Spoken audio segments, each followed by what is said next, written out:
uns 5 minutos e depois dessa breve conversa eu vou passar a palavra para o Júnior para que ele comece a falar sobre as questões tão importantes, tão relevantes nos dias de hoje, que é o plágio e o autoplágio na ciência. Pois bem, a palavra é sua, professor João Batista Pereira Júnior. Obrigado, professor Sérgio. Saudações a todos. Espero que todos estejam bem. Para quem não me conhece, o professor Sérgio já fez uma leve introdução para a minha vida acadêmica, mas meu nome é João Batista Pereira Júnior. Eu estou como professor visitante do Departamento de Química Analítica do Instituto de Química da Universidade Federal da Bahia. A nossa palestra de hoje, a gente vai falar sobre um dos males que tem acontecido dentro no meio acadêmico, né? A ciência. Algumas condutas não adequadas que têm acometido na ciência e no meio acadêmico como um todo. O plágio, a autoplágio é um dos exemplos, outras condutas também a gente vai falar posteriormente, mas antes da gente entrar nesse assunto propriamente dito, a gente tem um assunto que é pertinente e que rodeia essas más condutas, que é a ética. Opa, passou direto. Que é a ética, né? A gente costuma muito falar sobre determinada pessoa, determinado pesquisador não tem uma conduta adequada, ele é antiético, ou ele é ético, essencialmente ético. A gente sempre tem que se perguntar qual a importância da ética na nossa sociedade, no nosso cotidiano, na nossa vida, né? A ética lá permeia sobre os nossos direitos, os nossos deveres, o que a gente acredita como pessoas, os nossos princípios, os nossos valores. A gente sempre está em busca de igualdade, hoje em dia mais do que nunca, igualdade de gênero, né? Igualdade no meio do nosso trabalho, né?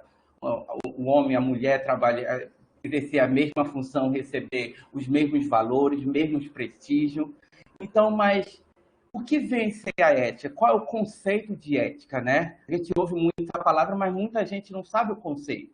A palavra ética vem do vocabulário grego, que vem da palavra ética, vem do grego ethos, significa aquilo tudo que pertence aos bons costumes, bons valores, bom caráter, que permeiam sobre nossos princípios universais, que são ações que acreditamos e que valorizamos e que independe do tempo, do local onde a gente trabalhe, das pessoas com quem a gente convive, não só o nosso ambiente familiar, né? Os princípios universais são conceitos, convicções, opiniões considerados universais, né, que definem o rumo de uma sociedade, como ela vai caminhar, como ela vai se orientar. A gente sempre está em busca desses valores, né? Desses princípios de amor, a gente sempre está em busca de felicidade, mesmo que ela oscile. Um dia a gente está mais feliz, outro está menos feliz. Isso são oscilações que acontecem no nosso dia a dia. A gente está sempre em busca de paz, de liberdade de expressão, liberdade da gente poder direito de ir e vir, né? O sucesso também é um outro princípio que a gente sempre está em busca, tanto na vida pessoal quanto na vida profissional. E esses princípios universais sempre estão atrelados às três principais pilares, que são os nossos princípios, os nossos valores e as nossas virtudes.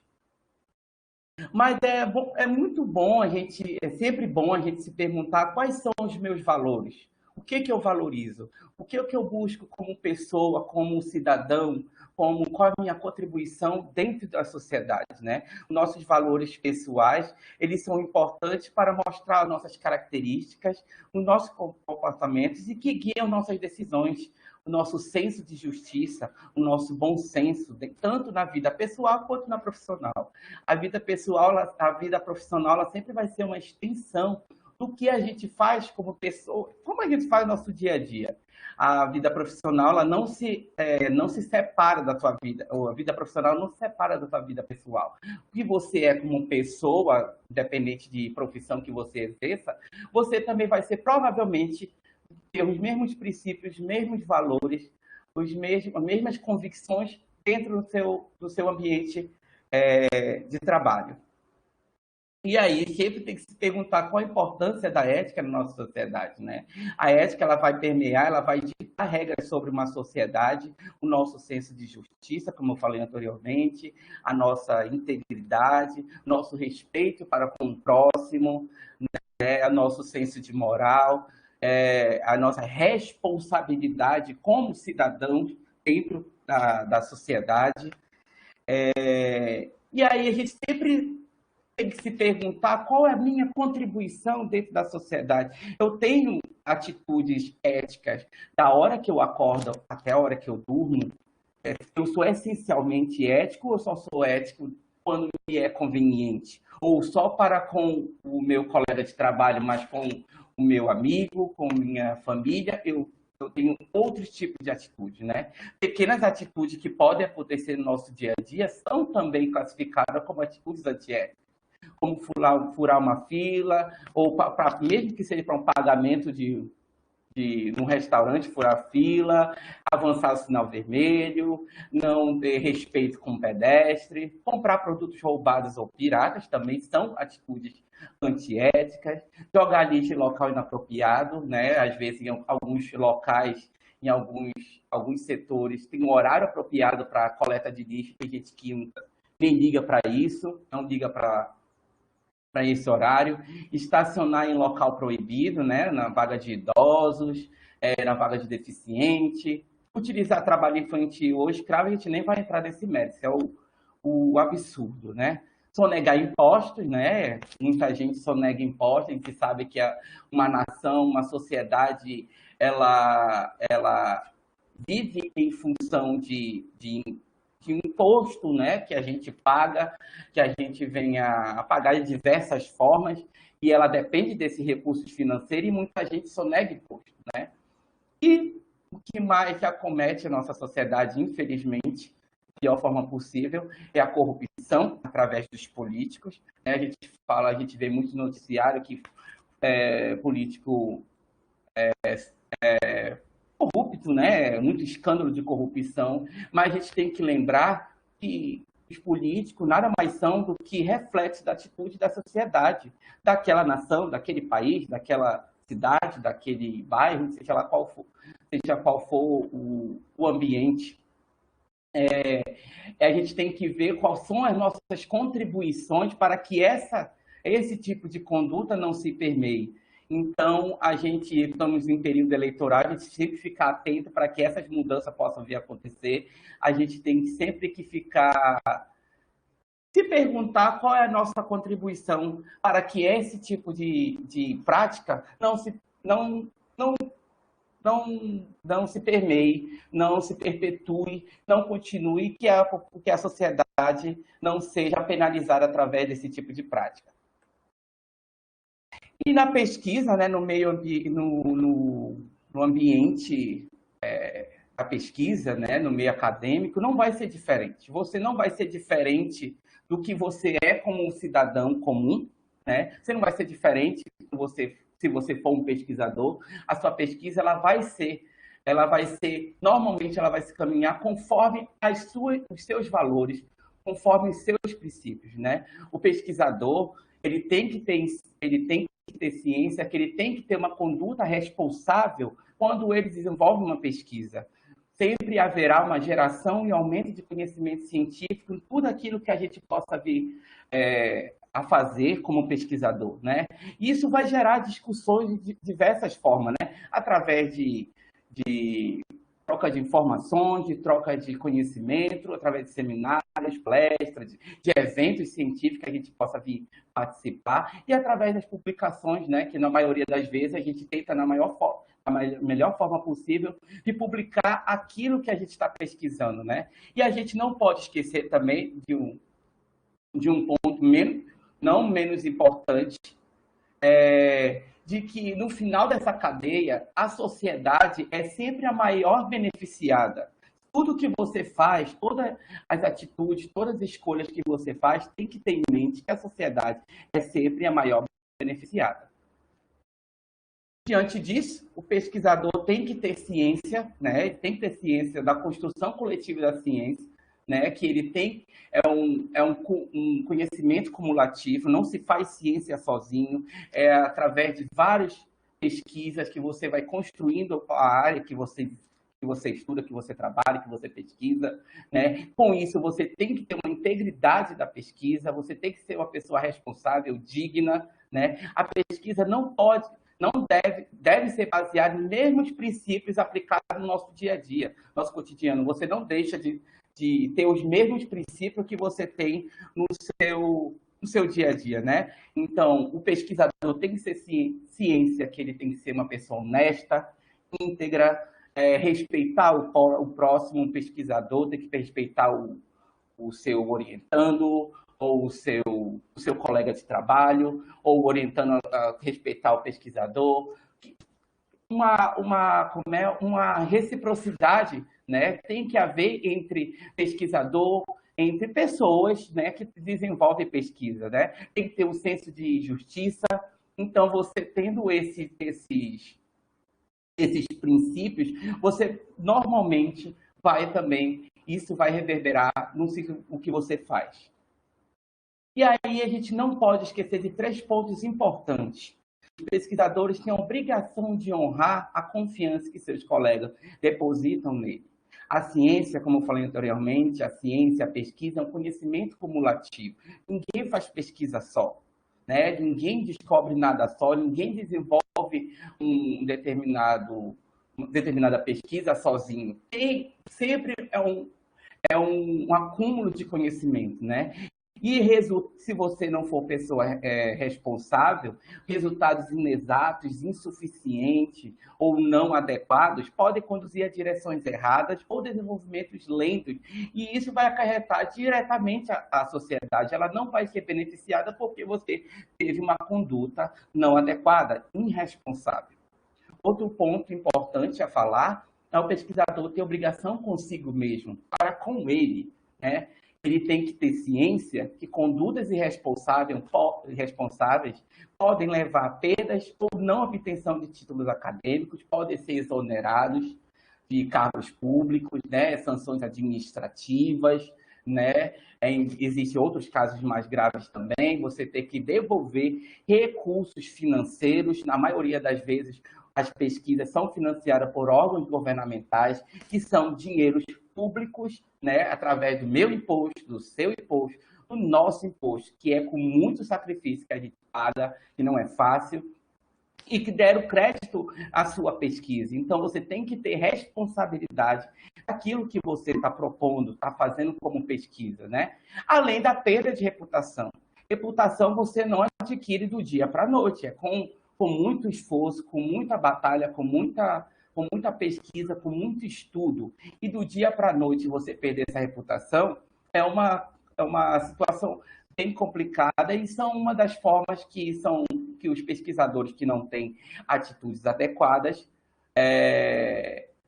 acontecem muito isso com pesquisadores que não têm atitudes, digamos assim, como dizer, duvidosas.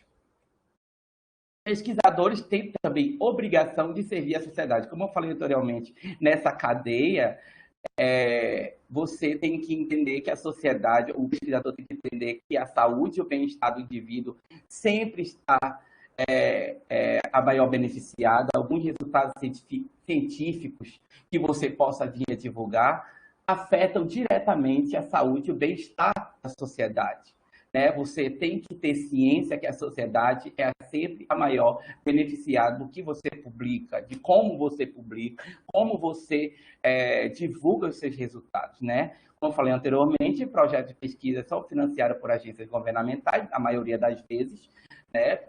Por vários órgãos governamentais, com raras exceções, alguma iniciativa privada também pode financiar seu trabalho, sim, mas a maioria das pesquisas são atreladas a órgãos governamentais. E o pesquisador nunca pode esquecer que todas as escolhas têm que ser responsáveis, que tudo que ele divulgar, tudo que ele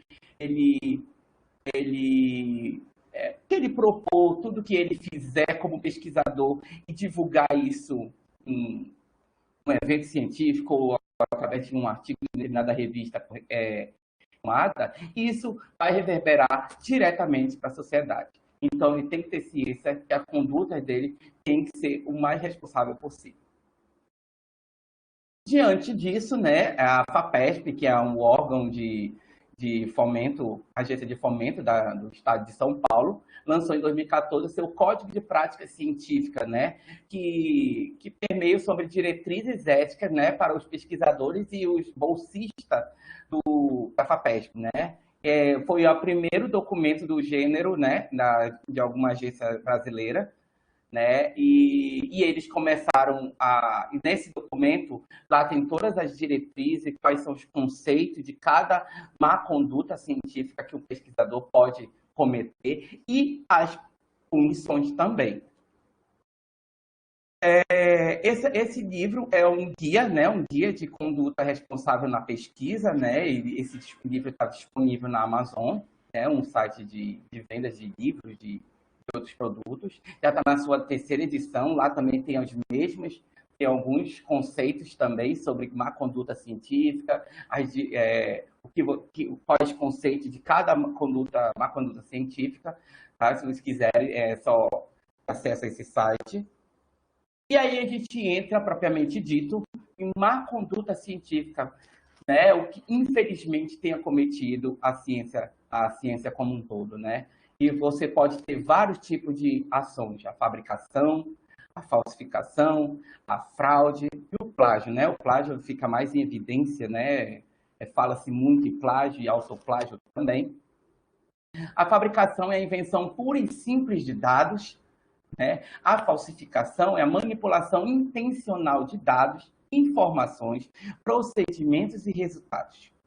A fraude ocorre a divulgação de experimentos científicos contendo informação falsa ou insuficiente. Percebam que esses três termos, eles meio que se unem, eles são meio que estão andando junto. Então, essas três práticas são muito comuns, né, no meio científico, né? E o plágio, né, que é o que o tema principal do trabalho, da palestra, o plágio é o ato ou efeito de plagiar. Plagiar significa assinar ou apresentar como seu obra artística ou científica de outro, imitar um trabalho alheio. Tá? A gente não pode esquecer que nós somos seres humanos e estamos suscetíveis a erros. Toda pesquisa científica está sujeita, sim, a erros. Somos seres humanos, estamos suscetíveis a isso. O que não pode acontecer é você ter ciência que você errou, você faz por maldade. Só não erra quem não faz nada, quem não pesquisa, quem não faz nada cientificamente, não vai errar nunca. Mas se você errou, você sim pode se retratar, pedir para a revista, determinada revista que você tenha vindo a publicar o seu trabalho, se retratar, pedir desculpas. Isso não desmerece você como pesquisador. Você pode sim pedir desculpas e seguir a sua vida como pesquisador. Mas isso você tem que ter ciência que uma conduta científica, mais escolhas, podem acarretar em sanções graves. E você também tem que ter ciência que, se você errar, você pode se retratar, sim. É humano, sim. E aí a gente entra no conceito de plágio e autoplágio. A gente não pode esquecer que ética e ciência precisam andar de mãos dadas. Se você for essencialmente ético na sua vida pessoal, com os seus amigos, com a sua família, provavelmente você vai ser também um cientista essencialmente ético. Você vai ter as mesmas condutas éticas que você tem no seu dia a dia, no seu cotidiano. Né? Se você não tiver boas condutas, dificilmente a sua pesquisa vai ser olhada com respeito, com credibilidade. Então, a ciência e a ética precisam sempre andar de mãos dadas. Como eu falei anteriormente, né, a palavra plágio tem origem no grego plágio, que significa apresentar como seu ou assinar uma obra artística, científica de outrem, imitar um trabalho alheio. O autoplágio, muita gente talvez não esteja muito acostumado com esse termo, é o ato de fazer plágio de si, de trabalhos que você já tenha vindo a publicar, né? Tem muita gente que faz isso por inocência, tem outros que nem tanto. Né? Então, o plágio, ele fica num...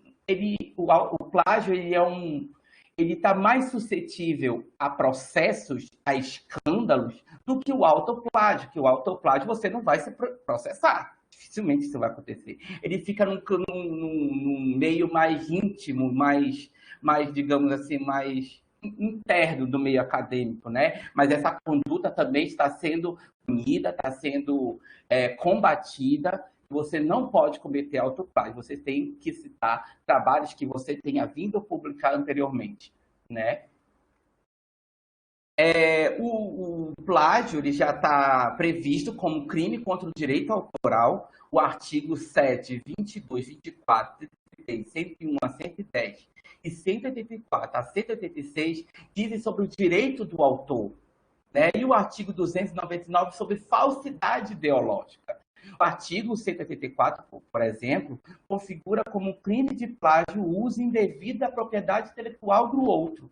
Tá? O artigo 299 define o plágio como crime de falsidade ideológica em documentos particulares ou públicos. A pena, se você for pego, né, cometendo plágio ou falsidade ideológica, é de detenção de 3 meses a 1 ano ou multa. Então, está previsto como crime contra direito autoral, plágio dá, sim, punições, não sanções não somente administrativa, como pagamento de multa também.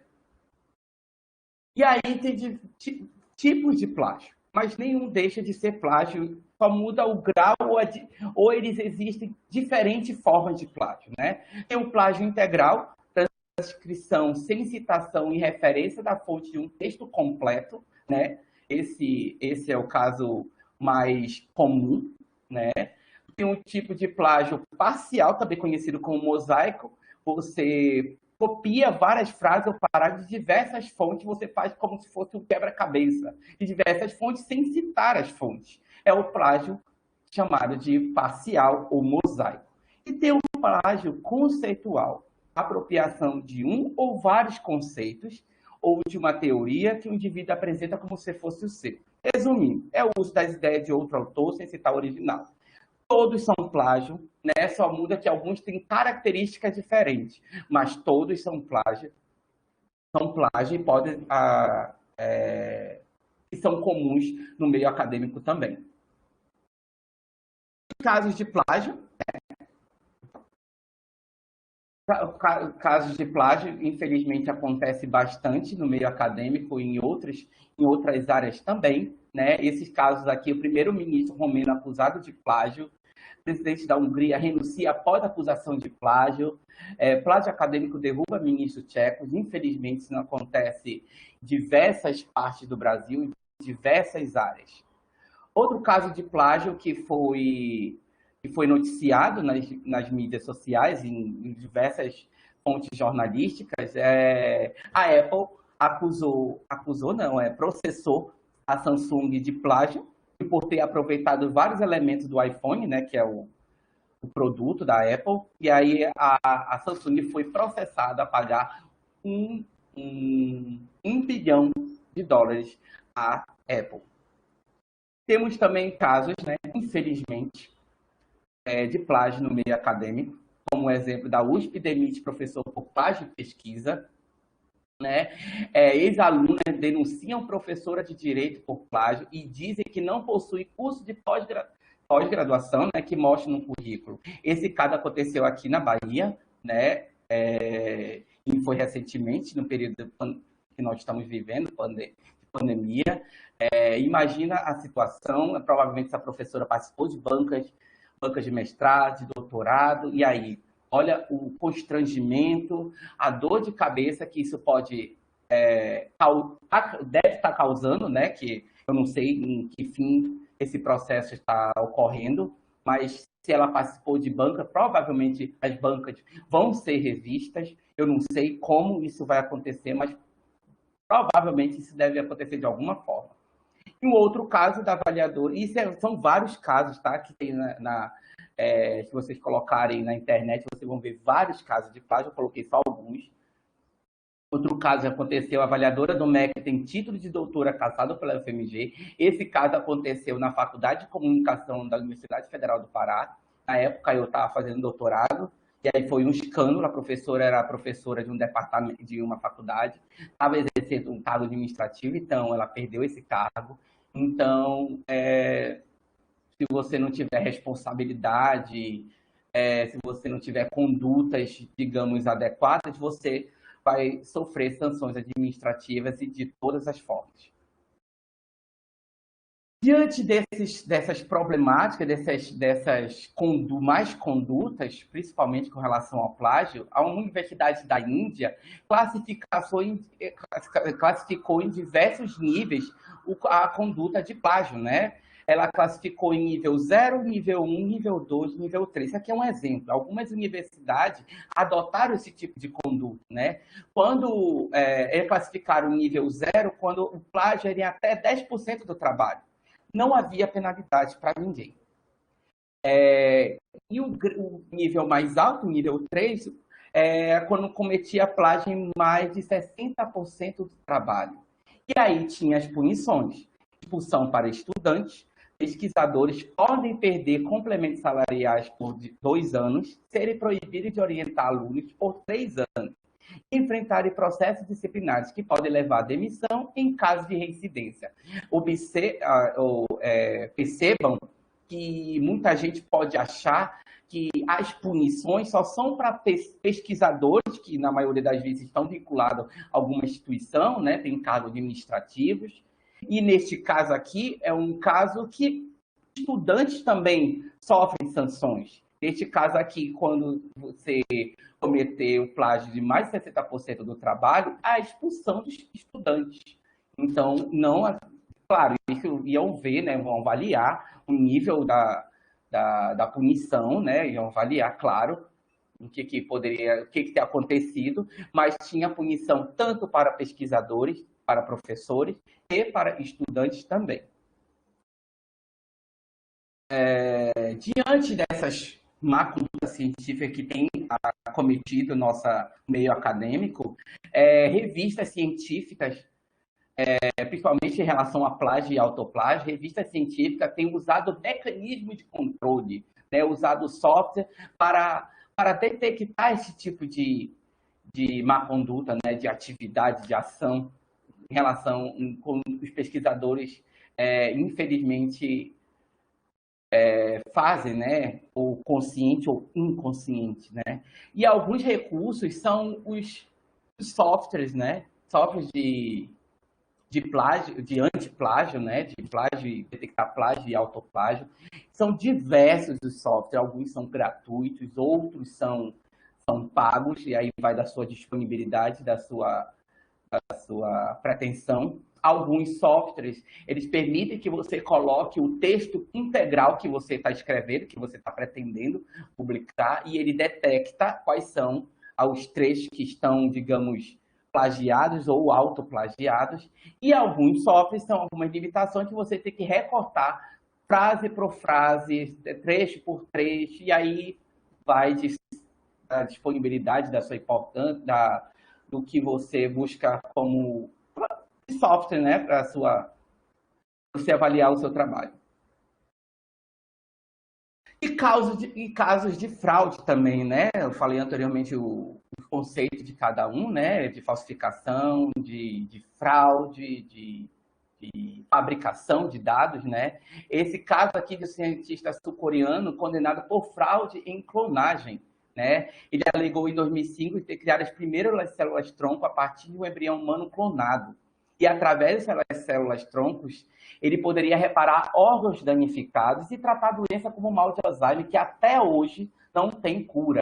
Imagina quanto isso foi revolucionário, né? Então, a ciência toda parou para avaliar o trabalho dele, e aí, no mesmo ano, a pesquisa foi declarada falsa, e ele foi levado a julgamento no mesmo ano, né? No ano seguinte, desculpa, por desvio de verba e fraude.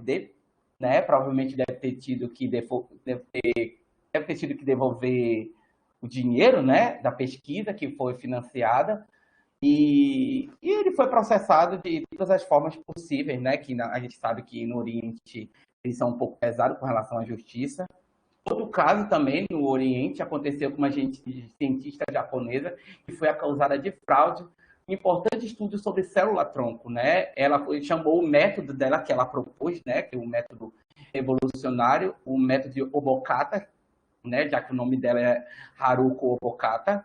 E aí esse método, né? De células-tronco foi bastante revolucionário. Isso aconteceu em 2014, né? E ele era revolucionário pela sua simplicidade.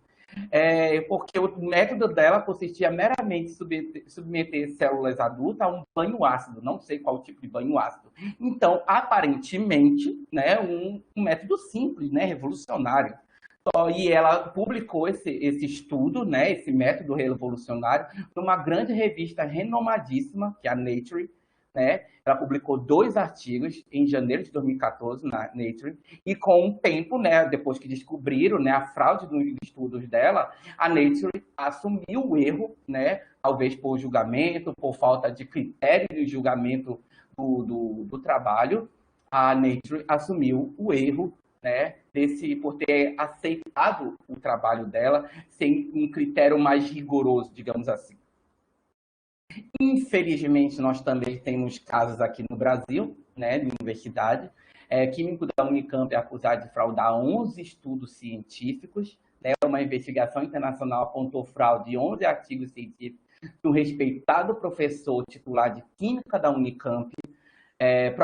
Para professor chegar ao título, como titular, demanda muito tempo, demanda muito estudo, muita pesquisa, não é do dia para a noite que você vira titular. Infelizmente, ele foi acusado, processado e foi exonerado do cargo, né, por ter fraudado 11 artigos científicos. Outro caso, né, que foi apontado como a maior fraude científica do Brasil, de um professor da Universidade Federal do Mato Grosso, né, ele foi demitido depois de ter forjado 11 artigos anulados pela Elsevier, que é uma das maiores editoras científicas do mundo. Né? Além deles, uma importante observação, que além deles, outros coautores dos artigos também foram penalizados. Muito se engana quem acha que, por ser coautor, não tem responsabilidade nos artigos que têm o seu nome. Você é responsável, sim. Se você é omisso, você não sabe por onde passa o artigo que tem o seu nome, você está cometendo, você corre um grande risco de ser pego em cometer esse tipo de falha. Então, é sempre bom saber onde está o seu nome, onde está passando a pesquisa, que estão colocando o seu nome, né?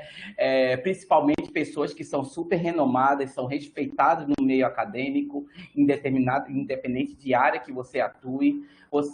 Quando você é uma pessoa renomada, então, quando você submete um trabalho, o seu artigo, aquele trabalho já vai ser visto com outros olhos. E você não tiver essa responsabilidade, essa ciência, você está correndo um grande risco.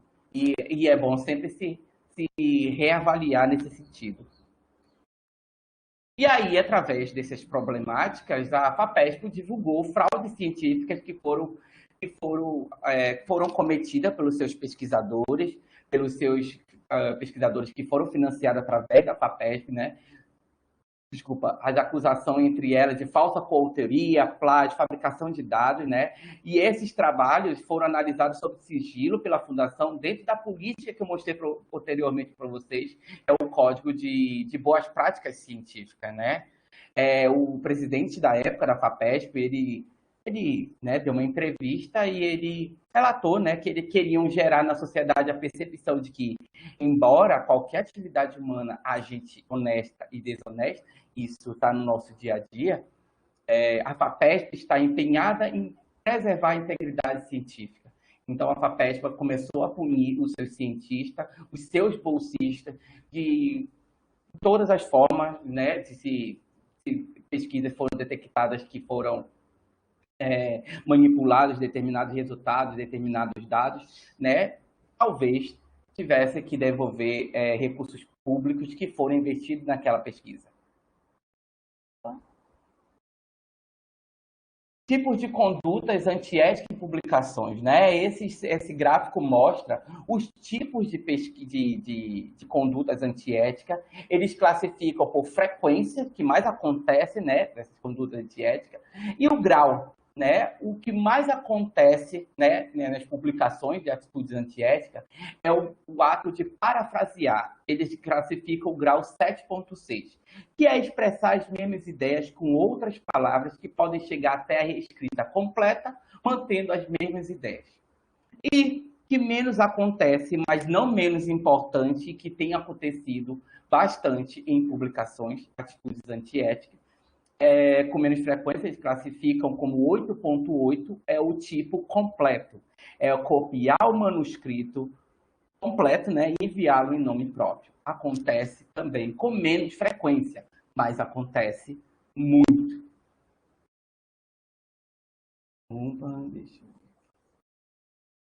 Os erros mais comuns de má conduta científica, né? Existem vários erros, né? Os problemas graves relatados por cientistas em inúmeros de casos, né? Isso no mundo inteiro, né? A fabricação e falsificação de dados é o que mais tem acontecido no mundo afora.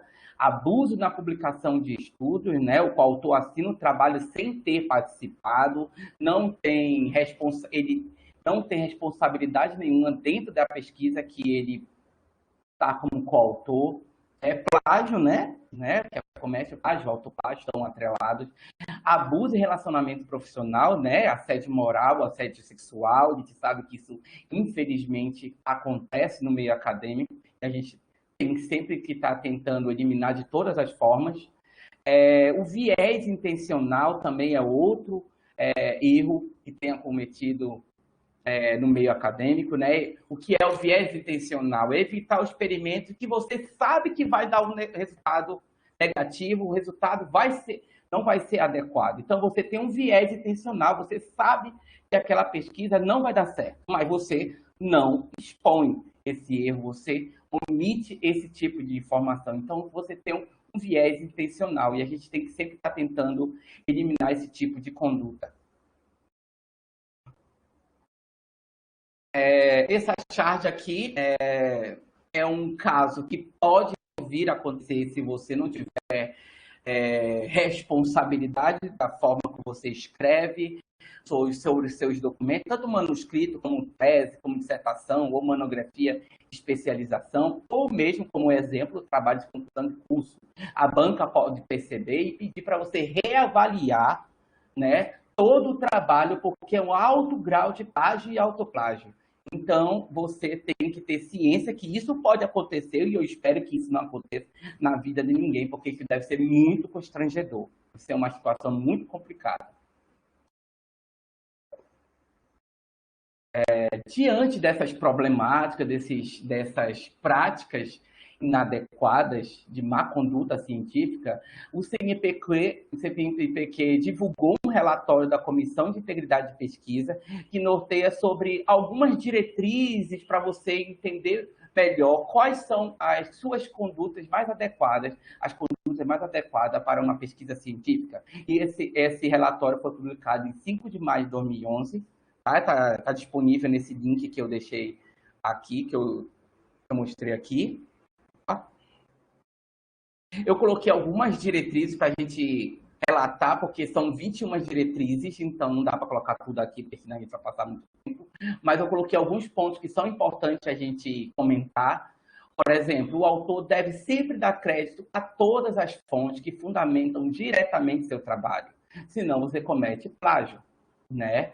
Outro ponto importante, quando se resume um texto alheio, o autor deve procurar reproduzir o significado exato das ideias ou fatos apresentados pelo autor original, não deve deturpar as ideias do autor original, que deve ser citado sem esquecer a referência, citar o autor original. Não pode deixar de fazer a citação do autor original.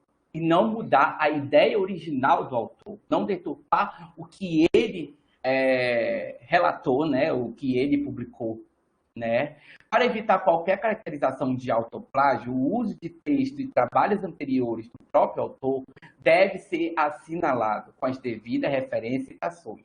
Se um determinado trabalho que você está desenvolvendo é pertinente você citar um trabalho anterior, cite o seu trabalho, senão você está cometendo autoplágio. Mesmo que ele seja pertinente, seja obrigado.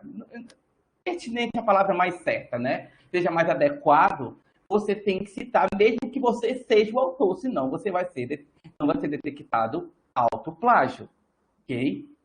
Quando estiver descrevendo um trabalho de outros, o autor não deve confiar em resumo secundário desse trabalho, o que pode levar a uma descrição falha do trabalho citado. Sempre que possível, consultar a literatura original. Isso é muito importante a gente relatar, que muita gente pode se atrelar somente a título e resumo. O resumo, o próprio nome diz, é um resumo do aparato geral do trabalho. Ele, na maioria dos resumos, tem limitações de palavras, de caracteres. Então, não dá para colocar todas as informações, todas as metodologias, todos os recursos que você utilizou no resumo. Então, se você achar que um determinado trabalho, determinada pesquisa é pertinente para o seu trabalho, se você achar que o resumo ele é importante, o resumo ele norteia sobre o seu trabalho, leia a literatura original, leia o trabalho por completo, para você não cometer de falhar sobre a referência, o trabalho que você achar que é uma coisa e é outra. Então, leia o trabalho. Se o trabalho é importante para a sua pesquisa, leia o trabalho integralmente para você não cometer esse tipo de falha. Outro ponto importante também, o autor tem a obrigação ética de relatar todos os aspectos do estudo que possam ser importantes para a reprodutibilidade independente de sua pesquisa. O autor não pode omitir informações que sejam pertinentes, não pode omitir, não pode deixar de relatar informações que são importantes para qualquer pessoa reproduzir o seu trabalho. Se ele fizer isso, ele está cometendo falhas e condutas que não são adequadas como um pesquisador íntegro ou como uma pessoa que possa vir ser renomada ou dar credibilidade ao seu trabalho. E aí algumas dicas que são importantes, né, para permear, que a gente não pode, que a gente evite cometer de todas as formas má conduta científica, né? Planeje bem a sua pesquisa antes da sua execução.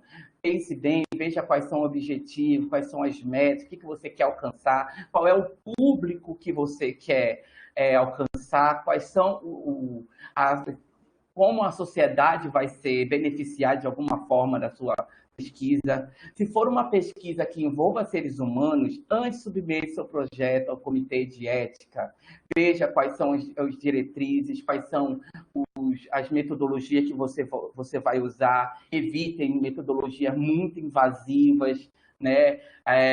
Tem que ter o consentimento também da pessoa que vai participar da sua pesquisa, tem que ter condutas responsáveis para com os seres humanos, né? Ou animais também, né?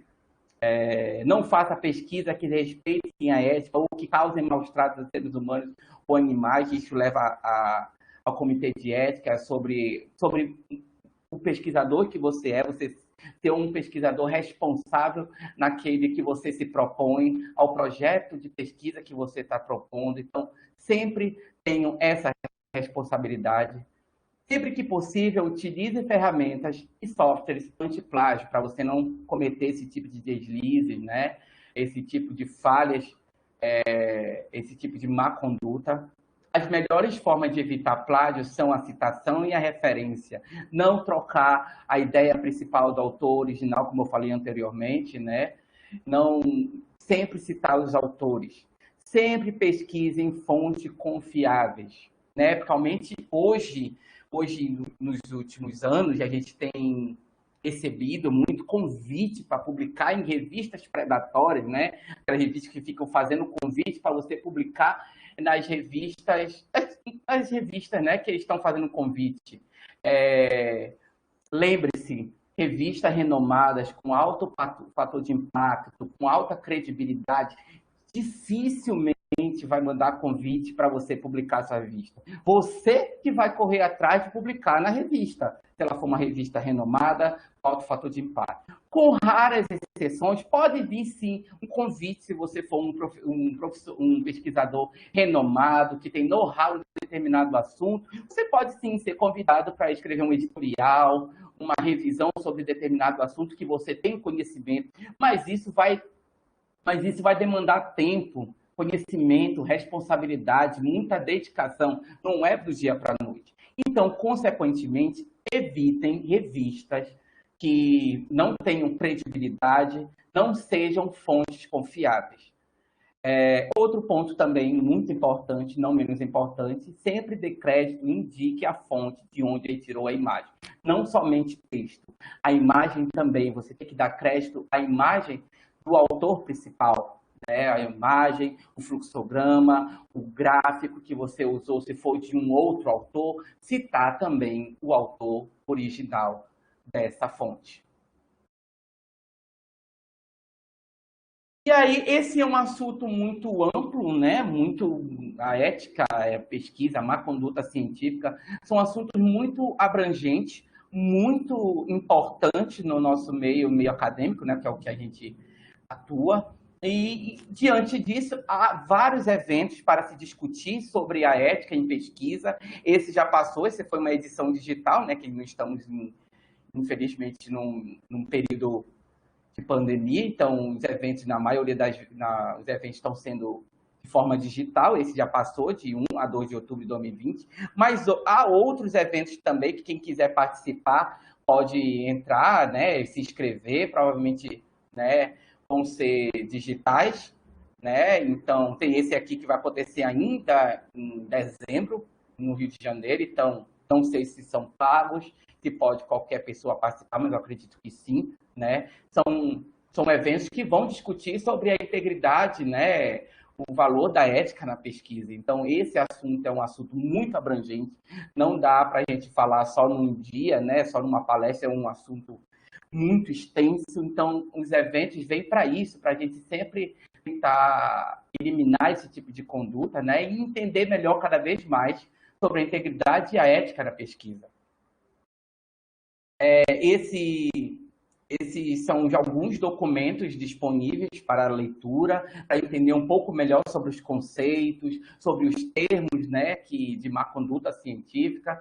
Tem vários, tem em espanhol, tem também no Brasil. Tem uma cartilha que a Federal do Fluminense publicou sobre plágio e autoplágio, como você pode detectar um texto está sendo plagiado e autoplagiado.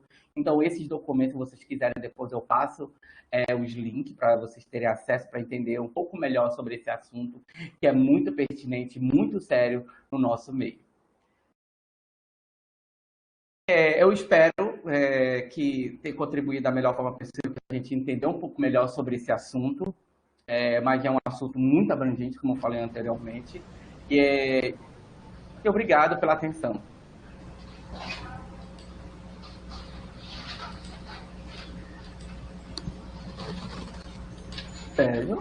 Obrigado, professor Júnior, pela excelente apresentação. Um tema extremamente pertinente, atual, preocupante, e você abordou de uma forma muito didática e eu sinto que nem todos os meus alunos tiveram a oportunidade de assistir essa sua fala. Como esse documento, como essa apresentação está sendo gravada, e nós pretendemos colocar isso no YouTube do grupo de pesquisa, eu vou incentivar todos os alunos a assistirem essa sua palestra. A questão de plágio, não só no ponto, é uma preocupação muito grande, inclusive o autoplágio. Essa semana, uma professora de um curso na área médica, uma coordenadora de pós-graduação, me falou de uma dificuldade que eles estão tendo. A universidade solicita que as teses e as dissertações sejam colocadas no repositório da UFBA.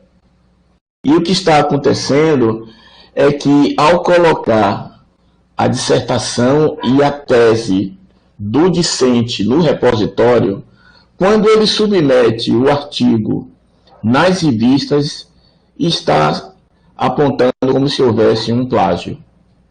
Então, isso está acontecendo na área de odontologia e é uma preocupação que o pessoal está tendo em função disso. Então, vocês vejam que a questão, nem, às vezes, não é má fé, não é? Mas é uma coisa que está inerente em função desses programas de plágio e autoplágio. Cada vez mais as revistas estão aguçando para essa questão de verificar se existe o autoplágio. Nós que trabalhamos na área de quimiometria com planejamento de experimentos, estamos tendo frequentemente algumas questões, porque a gente não tem como falar de desenvolver um planejamento experimental usando as mesmas ferramentas, né? Planejamento fatorial completo, matriz de Dollar ou Box-Bank, sem que faça uma descrição muito próxima daquilo que está sendo estudado. Então, isso frequentemente é apontado nas revistas. E o que eu sugiro, o que eu tenho feito agora, é que no passado era muito comum nós pegarmos principalmente a parte experimental dos trabalhos e dar uma melhorada. Hoje não recomendo que faça isso. Escreva do zero, tudo do zero, porque senão corre o risco de você, em algum momento, ser acusado de um autoplágio, mesmo, porque quando passa o programa no manuscrito, ele às vezes até localiza onde é que tem mas ele vai lhe dar uma percentagem, e às vezes essa percentagem, que é função das referências e é função da parte experimental, já caracteriza como um grande autoplágio para o trabalho. Então, ele tem que ter muito cuidado com isso. Uma outra coisa que eu chamo também a atenção nossa, e eu acho que isso, inclusive, com essa era digital que nós estamos vivendo, eu acredito que vai piorar muito, no momento que nós fizemos uma apresentação de um trabalho num congresso, o risco de, eu não diria nem de plágio, mas o risco de copiarem aquela ideia e transformar aquilo em outro trabalho, vai aumentar consideravelmente. Isso já está acontecendo. Há uns anos atrás, nós fomos num congresso internacional e tinha um trabalho meu com o professor Leonardo Sena, e onde nós trabalhamos com um processo de separação com um determinado reagente. Um belo dia nós descobrimos que alguém de outro país havia publicado um trabalho com praticamente só fez trocar o reagente complexante, mudou algumas coisas e publicou aquele trabalho. Então eu acho que a era digital que nós estamos vivendo agora, isso vai piorar muito mais. Porque no passado era fotografia. As pessoas chegavam na frente dos pôsteres, fotografavam os trabalhos e aquilo já era um frio na barriga.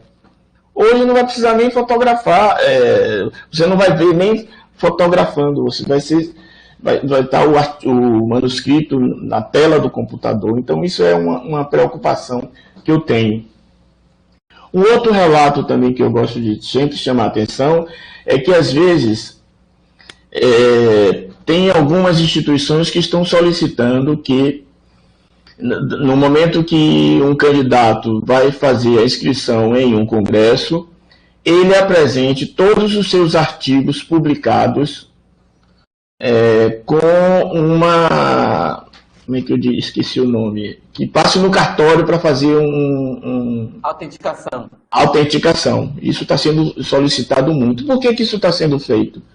Porque Aqui no Brasil me contaram que ocorreu um episódio onde um cidadão pegou um artigo de uma pessoa, substituiu pelo nome e apresentou isso como se fosse artigo daquela pessoa. Então, por conta disso, algumas instituições federais estão solicitando. Isso é um absurdo. Então, uma pessoa que tem, por exemplo, se eu resolvesse fazer um artigo agora, fazer um processo seletivo com o meu currículo, com 20 artigos, como é que eu faria para levar esses artigos todos? Teria que tirar as revistas da biblioteca e chegar num cartório. E isso aí fica muito difícil, muito complicado. Mas isso está acontecendo e é fruto justamente dessa dificuldade que nós passamos. Tem algumas perguntas aqui, Júnior, que eu gostaria de passar para você. Eu estou vendo aqui. O João Carlos pergunta o seguinte: João, você não quer perguntar você mesmo, não? Eu gosto que... João Carlos Almeida dos Santos. Você quer? Por favor, João, pergunte. Pronto, deixa eu dizer, o professor João, na explanação dele, ele trouxe alguns sites que fazem essa consulta aos plágios, não é? Que é por comparação mesmo a bases. Aí eu me baseio na pergunta da colega Daniela aqui de cima, que é comum a gente fazer citação direta em alguns trabalhos. E nessa citação, por mais que a gente indique a fonte, ou seja, não incorra no plágio, nesses sites geralmente eles costumam identificar como plágio ou não. A pergunta foi nesse sentido. Então, eu coloquei alguns sites e alguns softwares, né? Que eu até falei que você pode colocar o seu texto, né, íntegro, integral, ou frases, né? E aí, dependendo da forma, ele vai te dizer, ele vai te mostrar que tem uma grande probabilidade de ser plágio. Por exemplo, você vai ter que, nesse caso, você vai ter que ter um senso de crítica. Porque o software ele vai pegar o trecho que já está publicado anteriormente, que você pode dizer que tenha copiado, e o seu. E ele vai dizer, olha, aqui tem 60% de plágio. E aí você vai realmente avaliar.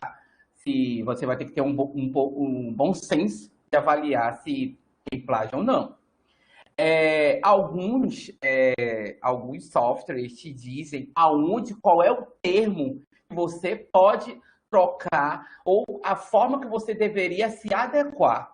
Mas isso são softwares pagos, então nem sempre está disponível. Então, você vai ter que avaliar, usar um pouco do bom senso para ver se você cometeu plágio ou não. Porque o software ele é muito limitado em dizer assim, ó, em alguns softwares, né? Esse trecho aqui está muito parecido com o que já foi publicado. Aí você vai ver, realmente está muito parecido, e aí você vai avaliar da melhor forma possível. Eu respondi a pergunta?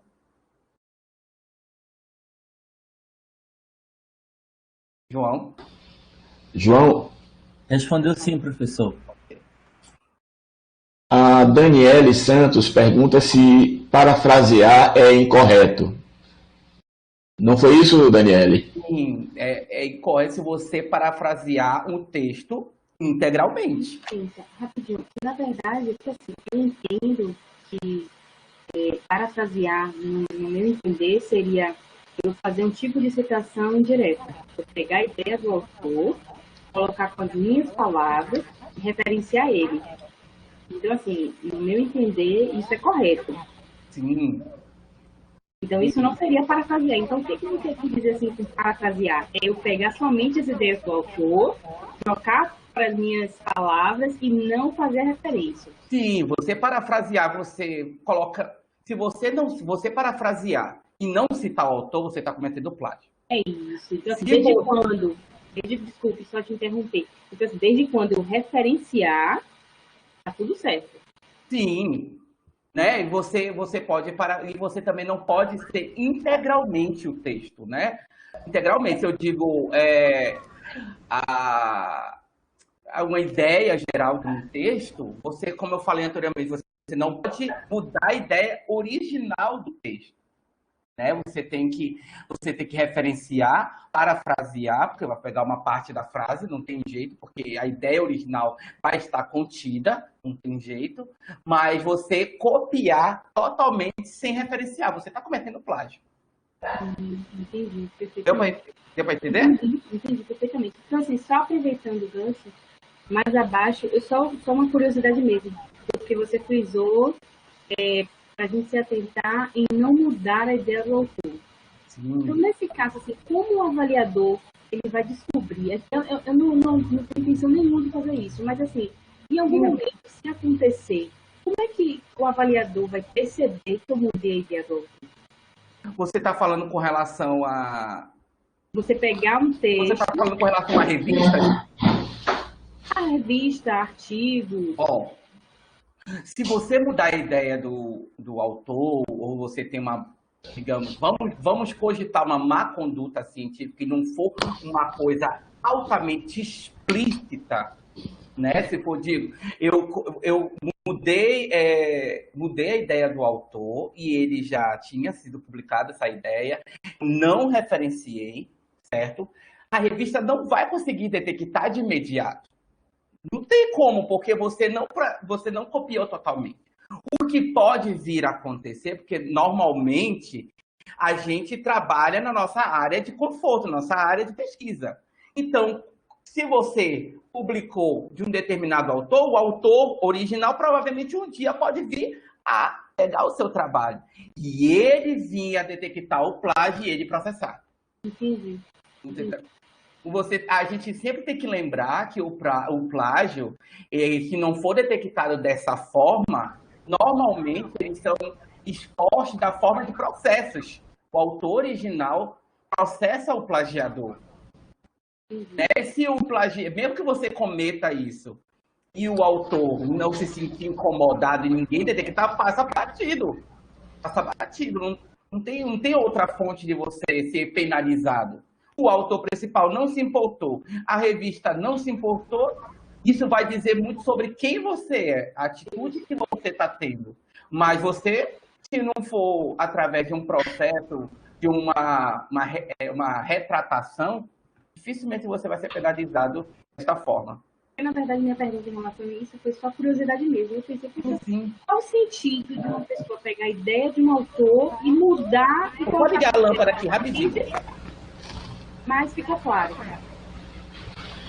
Daniele, a sua pergunta eu acho que eu posso complementar mais um pouquinho. Em geral, os manuscritos agora são avaliados pelo editor, aliás, pela secretaria do editor. Um trabalho só segue agora para a revisão, para os avaliadores, né, para os referis, após passar por uma avaliação de plágio e autoplágio. Então, quem faz essa avaliação em geral é a secretária do editor. E aí, quando detecta que é um documento que tem muita similaridade, esse documento retorna para o autor.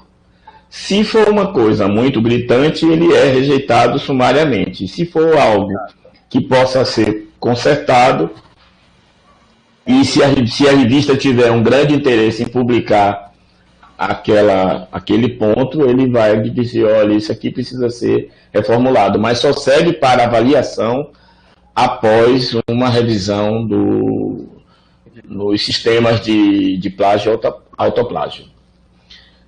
Nós estamos... Mais alguma pergunta? Só uma observação. Nós, professores, diante do que João falou aí, estamos numa situação muito vulnerável e muito arriscada, porque nós, professores, nós, docentes, temos a responsabilidade, recebemos os trabalhos de vocês, dos discentes, e Infelizmente, nós não fazemos uma avaliação de plágio e autoplágio. E o risco é enorme. O que eu tenho sugerido aos meus alunos é que não se preocupem em fazer teses e dissertações muito longas, com um grande número de páginas. Não se preocupe com a quantidade de páginas. Exatamente. O FMG, já há uns anos atrás, já limitou o número de páginas no mestrado, o número de páginas no doutorado, e isso, de certa forma, é uma segurança muito maior para os orientadores. E evita, né, essa busca em querer ter um documento que seja um catálogo telefônico, como tínhamos no passado. Então, a ideia é fazermos documentos enxutos. Não é? Alguns programas já estão discutindo, inclusive, que tenhamos teses e dissertações na forma de artigo. Alguns programas já estão fazendo isso efetivamente, que eu acho, inclusive, que é uma opção muito boa. Primeiro, porque quando o estudante termina, ele já tem um material que poderá ser submetido diretamente à revista científica. Segundo, se o aluno terminar o mestrado ou doutorado, pegar o seu diploma e esquecer a universidade, nunca mais procurar o seu orientador, ele deixou o material pronto para o orientador chegar e depois melhorar, adequar e submeter a uma revista. A questão de nome também passa muito pela ética. Não é? Um discente, tive agora como pró-reitor recentemente, participei de situações de trabalho que foram publicados, não vou citar nomes, por discentes que não colocaram o nome do orientador que não colocou o nome do discente, e isso também é um problema muito sério. Então, todo cuidado é muito pouco. O que você é como pesquisador, como pessoa, né, Sérgio? Esse tipo de conduta. Exatamente. Mas muito bom, Júnior. Parabéns pela excelente palestra que você trouxe. Precisamos de pessoas que se dediquem também a estudar esse tema, a divulgar esse tema, independente da pesquisa que a pessoa faça no dia a dia como cientista, mas alguém que participe dos congressos. Eu sugiro, você foi muito bem nisso aí, eu havia convidado uma professora que estuda isso, que participa dos congressos, ela declinou, e eu sugeri que você fizesse, você o fez com maestria. Parabéns, muito obrigado, espero que essa nossa parceria seja, assim, exitosa. Se perpetue, anos e anos. Fé em Deus. Mais alguma pergunta? Ainda tem 8 minutos. Fique à vontade. São muitos elogios. Obrigado. Professora Maria das Graças, Giovanni Cardoso, Juscelino. Estou vendo aqui. Obrigado, pessoal. Estou falando do João Honorato. Estou falando dos doutores, dos doutorandos. E João Carlos, Maeli, Shirley, Daniele, Juscelino, Tuane, Ravena, Viviane, Saulo, Luíse. Ou seja, foi muito bom. Meu grande aluno Rafael, Douglas, Ícaro, a galera toda, sua comunidade está aqui. Obrigado pela presença. Na semana que vem, avisar a vocês, na semana que vem nós teremos a aula da professora Lina Maria Brandão de Aras, que vai falar sobre o olhar feminista sobre a ciência. E no dia 4/11 nós vamos ter análise econômica do direito, com o professor Saulo da Escola de Direito. A professora... Desculpa me meter, mas você que me lembrou da última vez. Dia 28 não é feriado pra gente? Ih, não é, rapaz? Exato. Eu não lembrava desse detalhe. Eu vou verificar, porque tinha uma proposta de passar para outro dia. Se não tiver feriado, se for feriado, não teremos. E se tiver, vai ser da professora. Certo. Mas aí a gente manda e-mail para os alunos, né? Para deixar bem Claro. Os alunos ficarem preocupados. Tá bom, gente. Então, muito obrigado. Boa noite. Obrigado pela presença. Até a próxima. Até a próxima. Não vou desligar, não, Sérgio, se preocupa. Tá gravado aqui. Tá gravando ainda? Tá gravando ainda. Ah.